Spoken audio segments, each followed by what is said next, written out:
بسم اللہ الرحمن الرحیم۔ پیارے دوستو، ایک ایسی رات جس رات کے اندر انسانی زندگیوں کے بارے میں بہت اہم فیصلے کیے جائیں گے۔ کون مرے گا، کون جیے گا اور کون اس دنیا میں ایک نئی زندگی کی شروعات کرے گا اور کون اس دنیا کو چھوڑ کر اس دنیا کو الوداع کہے گا، کون غریب سے امیر بن جائے گا اور کس کی زندگی کا زوال شروع ہونے والا ہے اور کن لوگوں کے نام مردہ لوگوں کی لسٹ میں لکھ دیے جائیں گے۔ پیارے دوستو، آج کی اس ویڈیو میں ہم آپ کو بتائیں گے کہ شب برات کی حقیقت کیا ہے، اس رات میں نامۂ اعمال کیوں تبدیل ہوتے ہیں اور اس رات میں انسانوں کے بارے میں کون کون سے اہم فیصلے کیے جاتے ہیں، اور اگر خدا نہ خواستہ ہمارا نام بھی مردہ لوگوں کی لسٹ میں لکھا چکا ہو تو ہمیں کیا کرنا چاہیے۔ اس رات کتنے لوگوں کی مغفرت کی جاتی ہے اور اس رات کون سے وہ بدبخت لوگ ہیں جن کی مغفرت نہیں کی جاتی، اور حضور اکرم صلی اللہ تعالی علیہ وسلم نے اس رات کو کون کون سے عمل کرنے کا ارشاد فرمایا ہے اور ضرورت کے مطابق مسلمان سب کو شب برات کو کس طرح سے گزارنا چاہیے۔ پیارے دوستو، ان تمام تر سوالات کے جوابات قرآن و حدیث کی روشنی میں آج کی اس ویڈیو میں ہم آپ کو بتائیں گے، لہٰذا آپ سے گزارش ہے کہ ہماری اس ویڈیو کو آخر تک ضرور دیکھیے گا۔ پیارے دوستو، شعبان المعظم کی 15ویں رات کو شب برات کہا جاتا ہے۔ سب رات کو کہتے ہیں اور بارات کا معنی ہے بری ہونا، کیونکہ اس رات کو مسلمان توبہ کر کے اور اللہ تبارک و تعالیٰ کی بارگاہ میں اپنے گناہوں کی معافی مانگا کرتے ہیں اور اللہ تبارک و تعالیٰ کی بارگاہ میں اپنے گناہوں کو چھوڑنے کا اقرار کرتے ہیں، تو اللہ اپنی رحمت کے صدقے بے شمار مسلمانوں کو جہنم سے نجات دیتا ہے۔ اسی لیے اس رات کو شب برات کہتے ہیں۔ حضرت عطا بن یسار رضی اللہ تعالی عنہ بیان فرماتے ہیں کہ لیلۃ القدر کی شعبان کی 15ویں رات سب سے افضل رات ہے۔ پیارے دوستو، آپ کو بتاتے چلے کہ شب برات فرشتوں کے لیے اللہ تبارک و تعالیٰ نے عید کا دن مقرر کیا ہے۔ جس طرح کے اللہ تبارک و تعالیٰ نے زمین پر رہنے والے انسانوں کو 2 عیدیں عطا فرمائی، اسی طرح اللہ تبارک و تعالیٰ نے آسمان والوں کے لیے بھی 2 عیدیں مقرر کر رکھی ہے، ایک شب برات اور دوسری شب قدر۔ انسان چونکہ یہ دونوں عیدیں دن میں مناتے ہیں جبکہ فرشتے یہ دونوں عیدیں رات کو مناتے ہیں۔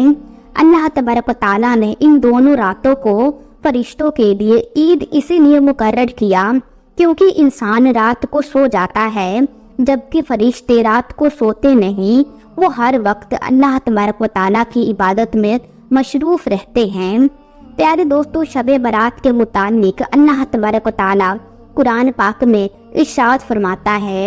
قسم ہے اس روشن کتاب کی، بے شک ہم نے اسے برکت والی رات میں اتارا، بے شک ہم ڈر سنانے والے ہیں، اس میں بانٹ دیا جاتا ہے ہر حکمت والا کام۔ اس آیت کریمہ کی تفسیر میں مفسرین لکھتے ہیں کہ اس سبز سے مراد شب قدر یا شب برات ہے، اور حضرت اکرمہ رضی اللہ اور دیگر مفسرین بیان کرتے ہیں کہ لیلۃ القدر مبارکہ سے مراد شب برات ہے۔ پیارے دوستو، اس رات کے اندر ان تمام لوگوں کی فہرست یعنی لسٹ تیار کی جاتی ہے جو اس دنیا کے اندر زندہ رہنے والے ہوں گے اور جو اس سال کے اندر مرنے والے ہوں گے اور جو حج کرنے والے ہوں گے۔ ان تمام لوگوں کے نام اس فہرست کے اندر لکھ دیے جاتے ہیں، یعنی کہ اس لسٹ کے اندر لکھ دیے جاتے ہیں۔ اس لسٹ میں درج ہونے والے ہر حکم کی تعمیل میں ذرہ برابر بھی کمی نہیں کی جاتی۔ حضرت عائشہ صدیقہ رضی اللہ تعالی عنہا بیان فرماتی ہے کہ رسول اکرم صلی اللہ تعالی علیہ وسلم نے ارشاد فرمایا، کیا تم جانتی ہو کہ شعبان کی 15ویں شب میں کیا ہوتا ہے؟ تو حضرت عائشہ صدیقہ رضی اللہ تعالی عنہا نے عرض کیا، یا رسول اللہ، آپ ہی ارشاد فرما دیجئے۔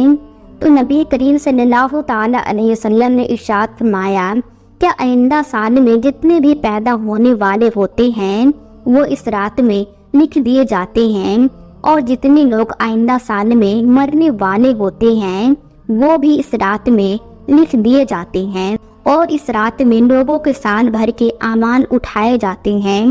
اور اس رات میں لوگوں کے رزق مقرر کیا جاتا ہے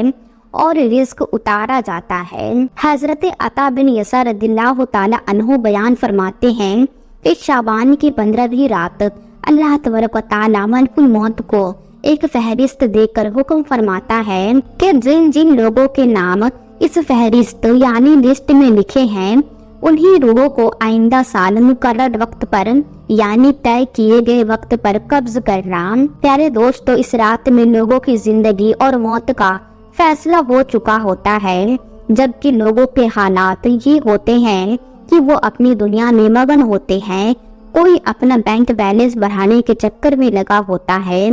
تو کوئی اپنی کوٹھی اور بنگلہ تیار کرنے کی کوشش میں لگا ہوتا ہے، تو کوئی اپنی شادیوں کی تیاری میں لگا ہوتا ہے، جبکہ وہ یہ نہیں جانتا کہ اس کا نام مردہ لوگوں کے لسٹ میں لکھا جا چکا ہے۔ حضرت عثمان بن محمد رضی اللہ تعالی عنہ سے مروی ہے کہ سرور کائنات حضرت محمد مصطفیٰ صلی اللہ تعالی علیہ وسلم نے ارشاد فرمایا کہ ایک شعبان سے دوسری شعبان تک لوگوں کی زندگی ختم کرنے کا وقت اس رات میں لکھا جاتا ہے، یہاں تک کہ انسان شادی بیاہ کرتا ہے اور اس کے بچے پیدا ہوتے ہیں، حالانکہ اس کا نام مردوں کی فہرست میں لکھا جا چکا ہوتا ہے۔ پیارے دوستو، شب برات کی ایک بہت بڑی خصوصیت یہ بھی ہے کہ اس رات میں اللہ تبارک و تعالی بے شمار لوگوں کی بخشش فرماتا ہے، جیسے کہ حضرت عائشہ صدیقہ رضی اللہ تعالی عنہا بیان فرماتی ہے کہ ایک رات میں نے حضور اکرم صلی اللہ تعالی علیہ وسلم کو اپنے پاس نہ پایا تو میں آپ کی تلاش میں نکلی۔ میں نے دیکھا کہ حضور اکرم صلی اللہ تعالی علیہ وسلم جنت البقیع میں فرما ہے، اور آپ صلی اللہ تعالی علیہ وسلم نے فرمایا کیا تمہیں یہ خوف ہے کہ اللہ تبارک و تعالی اور اس کا رسول تمہارے ساتھ زیادتی کریں گے؟ میں نے عرض کیا یا رسول اللہ، مجھے یہ خیال ہوا کہ شاید آپ کسی دوسرے اہلیہ کے پاس تشریف لے گئے ہیں، تو حضور اکرم صلی اللہ تعالی علیہ وسلم نے ارشاد فرمایا بے شک اللہ تبارک و تعالی شعبان کی 15ویں شب آسمان دنیا پر اپنی شان کے مطابق جلوہ گر ہوتے ہیں، اور قبیلہ بنو کلب کے بکریوں کے بالوں سے بھی زیادہ لوگوں کی مغفرت فرماتا ہے۔ حضرت ابو بکر صدیق رضی اللہ تعالی عنہ روایت کرتے ہیں کہ حضور اکرم صلی اللہ تعالی علیہ وسلم نے ارشاد فرمایا کہ شعبان کی 15ویں شب میں اللہ تبارک و تعالی آسمانی دنیا پر اپنی شان کے مطابق جلواگر ہوتے ہیں، اور اس شب میں ہر کسی کی مغفرت فرما دیتا ہے سوائے ان لوگوں کے جو شرک کرنے والے ہو اور بغض رکھنے والے ہو۔ اور ایک دوسری روایت میں آتا ہے کہ نبی کریم صلی اللہ تعالی علیہ وسلم نے ارشاد فرمایا کہ اللہ تبارک و تعالی شعبان کی 15ویں شب میں اپنی رحم و کرم سے تمام مخلوقات کی بخشش فرما دیتا ہے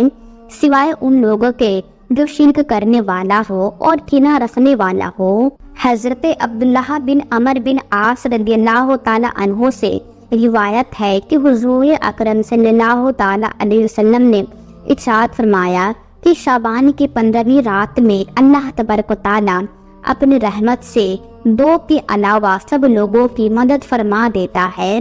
ایک وہ شخص جو کینہ رکھنے والا ہو اور دوسرا وہ شخص جو کسی کو قتل کرنے والا ہو۔ پیارے دوستو، شب برات میں فرشتوں کو بعض امور دیے جاتے ہیں، اور شب برات ایک ایسی رات ہے جس میں اللہ تبارک و تعالی مسلمانوں کی مغفرت فرماتا ہے اور دعاؤں کو قبول فرماتا ہے، جیسا کہ حضرت عثمان رضی اللہ تعالی عنہ روایت کرتے ہیں کہ حضور اکرم صلی اللہ تعالی علیہ وسلم نے ارشاد فرمایا جب شعبان کی 15ویں شب آتی ہے تو اللہ تبارک و تعالی کی طرف سے یہ اعلان ہوتا ہے کہ ہے کوئی مغفرت طلب کرنے والا کہ اس کے گناہ بخش دو، ہے کوئی مجھ سے معافی مانگنے والا کہ اسے عطا کروں۔ اس وقت اللہ تبارک و تعالیٰ سے جو مانگا جائے وہ ملتا ہے، وہ سب کی دعا کو قبول فرماتا ہے سوائے بدکار عورت اور مشرک کی۔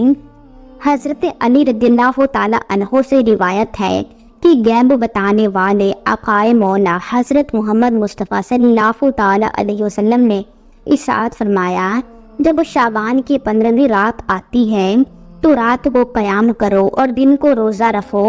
کیونکہ غروب آفتاب یعنی سورج ڈوبنے کے وقت سے ہی اللہ تبارک و تعالیٰ کی رحمت آسمانی دنیا پر نازل ہو جاتی ہے، اور اللہ تبارک و تعالیٰ ارشاد فرماتا ہے کوئی مغفرت طلب کرنے والا میں اس کو بخش دوں، ہے کوئی رزق مانگنے والا میں اس کو رزق دوں، ہے کوئی مصیبت زدہ کہ میں اسے مصیبت سے نجات دوں۔